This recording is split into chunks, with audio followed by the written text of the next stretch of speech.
What's up, everybody? Welcome to Political Fight Club. I'm Robert Durden. We're reading Blackshirts and Reds today. Chapter 6, The Free Market Paradise Goes East. It's mostly going to be talking about how capitalist oligarchs who are actually Democrats like Boris Yeltsin, how they operated, how he, in fact, suppressed a lot of left-wing media and opposition parties to his own party.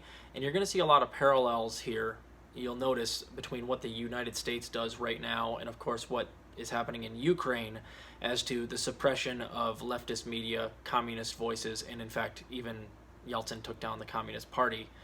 So it's an interesting read. We're going to read this is the first part. The second chapter is the second part, and we're going to take each chapter in 2 episodes. So it's going to be 4 episodes over the next 2 chapters. We're starting on page 87 here. The Free Market Paradise Goes East, Part 1. Capitalist restoration in the former communist countries has taken different forms. In Eastern Europe and the Soviet Union, it involved the overthrow of communist governments. In China, it proceeded with the framework of a communist system, as it seems to be happening in Vietnam, and perhaps will even happen eventually in North Korea and Cuba. While the Chinese government continues under a nominally communist leadership, the process of private capital penetration goes on more or less unhindered. And that's exactly right. China's not communist, really. They have a communist party that generally runs everything and keeps the huge private sector working below it. It's a huge capitalist system in check.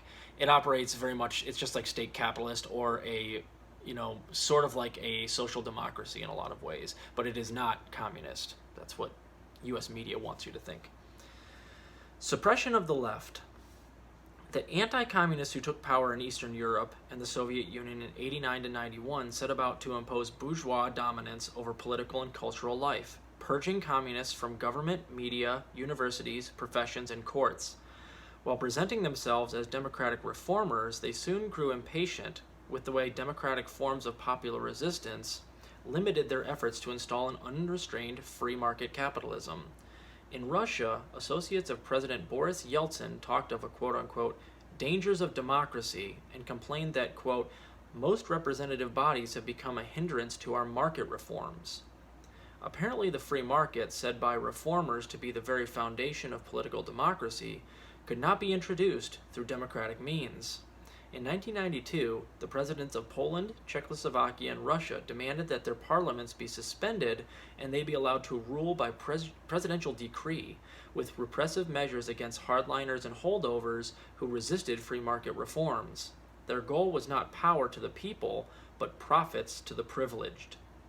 This process of democratization via suppression began even before the actual overthrow of communism. In 1991, Soviet President Mikhail Gorbachev, prodded by Russian President Yeltsin, announced that the Communist Party of the USSR no longer had legal status. The party's membership funds and buildings were confiscated. Workers were prohibited from engaging in any kind of political activities in the workplace. 6 leftist newspapers were suppressed, while all other publications, many of them openly reactionary, enjoyed uninterrupted distribution. The U.S. media, and even many on the U.S. left, hailed these acts of suppression as, quote-unquote, moving ahead with democratic reforms.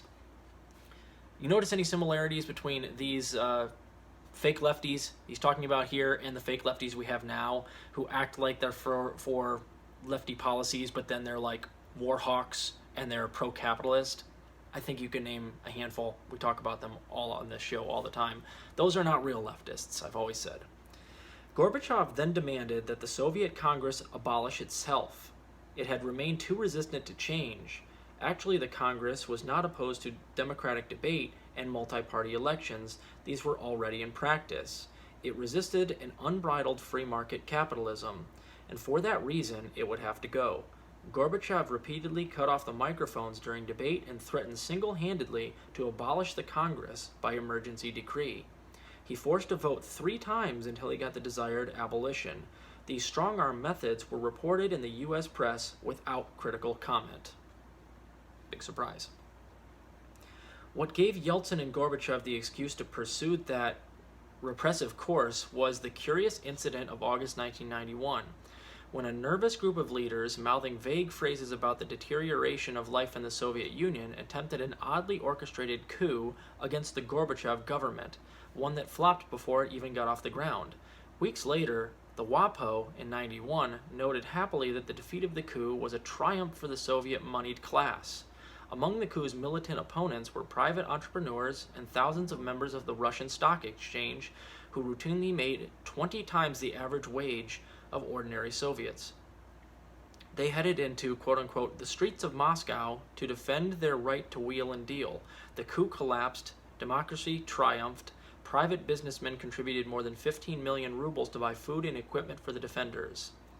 One broker was struck by how few workers responded to Yeltsin's call to defend democracy. The boldness of this investor class in the face of an armed coup might have another explanation. A socialist critic of communism, Boris Kagarlitsky, argued, quote, in fact, there was no coup at all. The soldiers were unarmed and confused. The tanks called out were undirected and, quote, the leaders of the so-called coup never even seriously tried to take power. The real coup, says Kagarlitsky, came in the aftermath, when Boris Yeltsin used the incident to exceed his constitutional powers and dismantle the Soviet Union itself, absorbing all its powers into his own Russian Republic. While claiming to be undoing the quote-unquote old regime, Yeltsin overthrew the new democratic Soviet government of '89 to '91. In late 1993, facing strong popular resistance to his harsh free market policies, Yeltsin went further. He forcibly disbanded the Russian parliament and every other elected representative body in the country, including the municipal and regional councils. He abolished Russia's constitutional court and launched an armed attack upon the parliamentary building, killing an estimated 2,000 resistors and demonstrators. Thousands more were jailed without charges or trial, and hundreds of elected officials were placed under investigation. Yeltsin banned labor unions from all political activities, suppressed dozens of publications, exercised monopoly control over all broadcast media, and permanently outlawed 15 political parties. He unilaterally scrapped the Constitution and presented the public with a new one that gave the president nearly absolute power over policy while reducing the democratically elected parliament to virtual impotence. For these crimes, he was hailed as the defender of democracy by U.S. leaders and media. What they most liked about Yeltsin was that he, quote, never wavered in his support for privatization. It's according to the San Francisco Chronicle in '94. Yeltsin, the quote-unquote Democrat, twice suspended publication of the Communist Party newspaper Pravda. Yeah, the quote-unquote Democrat did that. It's weird, huh? Aren't they supposed to be for democracy and the First Amendment? Not this Yeltsin guy and not this Biden guy that we got going on too. Yeltsin, the quote-unquote Democrat, twice suspended publication of the Communist Party newspaper Pravda. He charged it exorbitant rent for the use of its own facilities. Then in March '92, he confiscated the paper's 12-story building and its press and turned full ownership over to Russiskaya Gazeta, a government and pro-Yeltsin newspaper. Yeltsin's elite Oman troops repeatedly attacked leftist demonstrators and pickets in Moscow and other Russian cities. Parliamentary Deputy Andrei Adzurkis, an independent, and Deputy Valentin Martemayanov, a communist, who both vigorously opposed the Yeltsin government, were victims of political assassination. In 1994, journalist Dmitry Koledov, who was probing corruption in high places, was also assassinated. In 1996, Yeltsin won re-election as president, beating out a serious challenge from a communist rival. His campaign was assisted by teams of U.S. electoral advisors who used sophisticated polling techniques and focus groups. Yeltsin also benefited from multi-million-dollar donations from U.S. sources and a $10 billion aid package. 10 billion with a B. $10 billion aid package from the IMF and the World Bank. Equally important for victory was the crooked counting of ballots, as cursorily reported in one ABC late-night evening show on July 1996. Yeltsin exercised monopoly control over Russia's television networks, enjoying campaign coverage that amounted to non-stop promotionals. In contrast, opposition candidates were reduced to non-persons, given only fleeting exposure, if that. Yeltsin's re-election was hailed in the West as a victory for democracy, In fact, it was a victory for private capital and monopoly media, which is not synonymous with democracy, though often treated as such by U.S. leaders and opinion makers. Ain't that the truth? That's why I like Michael Parenti. This is a very good book, because he writes like that. Yeltsin's commitment is to capitalism, not democracy. In March 96, several months before the election, when polls showed him trailing the communist candidate Gennady Zyuganov, Yeltsin ordered decrees drawn up that, quote, would have canceled the election, closed down parliament, and banned the Communist Party, according to the New York Times in 96. But he was dissuaded by advisors who feared the measures might incite too much resistance. Though he decided not to call off the election, quote, Yeltsin was never committed to turning over the government to a communist if he lost, according to the San Francisco Chronicle. During the 1996 campaign, Yeltsin and his associates repeatedly announced that a communist victory would bring civil war. In effect, they were voicing their willingness to discard democracy and resort to force and violence if the election did not go their way, nor was it taken as an idle threat. At one point, surveys showed that, quote, about half of the population believed that a civil war would result if the communists won, according to the Sacramento Bee in 96. Through all of this, Yeltsin received vigorous support from the White House and the U.S. media. An editorial in The Nation asked, what if a popularly elected communist president in Russia had pursued Yeltsin's harsh policies of privatization, plunging his country into poverty, turning over most of its richest assets to a small segment of previous communist officials, suppressing dissident elements, using tanks to disband a popularly elected parliament that opposed his policies, rewriting the Constitution to give himself almost dictatorial power, and doing all the other things that Yeltsin has done? Would the U.S. leaders enthusiastically devote themselves to re-election of this quote-unquote communist president and remain all but silent about his transgressions? The question is posed rhetorically. The Nation editorial presumes that the answer is no. In fact, I would respond, yes, of course. The U.S. leaders would have no trouble supporting this quote-unquote communist president, for he would be a communist in name only. Exactly right.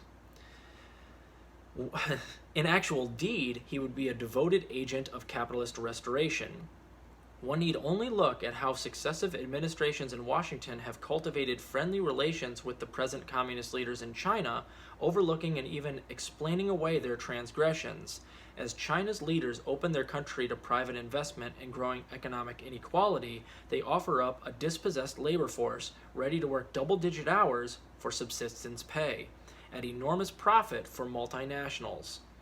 The U.S. politico-economic leaders know what they are doing, even if some editorial writers in this country do not. Their eye is on the money, not the color of the vessel it comes in. Since the overthrow of communism, free market right-wing forces in the various Eastern European countries enjoyed significant financial and organizational assistance from U.S.-financed agencies, such as the National Endowment for Democracy.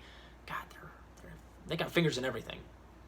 The AFL-CIO's Free Trade Union Institute, a group intimately linked with the CIA, and the Free Congress Foundation, an organization with anti-communist and conservative religious ideology.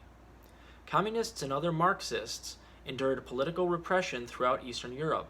In East Germany, the Party of Democratic Socialism had its property and offices paid for by the party members seized in an attempt to bankrupt it. In Latvia, the communist activist Alfred Rubiks, who protested the inequities of free market reform, has been kept in prison for years without benefit of trial. In Lithuania, communist leaders were tortured and then imprisoned for long durations.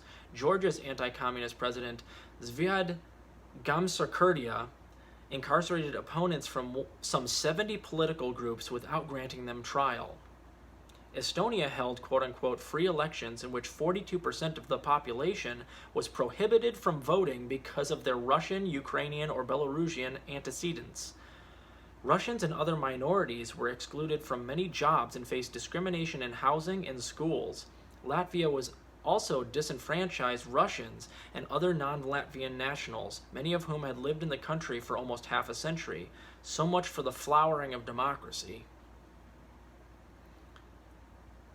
And we got one more part here, guys. One-way democracy. More important than democratic rule was free market reform, a code word for capitalist restoration. As long as democracy could be used to destabilize one-party communist rule, it was championed by the forces of reaction. But when democracy worked against free market restoration, the outcome was less tolerated. In 1990 in Bulgaria, capitalist restoration did not go according to plan. Despite generous financial and organizational assistance from the U.S. sources, including the Free Congress Foundation, the Bulgarian conservatives ended up a poor second to the communists, and what Western European observers judged to be a fair and open election. What followed was a coordinated series of strikes, demonstrations, economic pressure, acts of sabotage, and other disruptions reminiscent of CIA-orchestrated campaigns against left governments in Chile, Jamaica, Nicaragua, and British Guinea.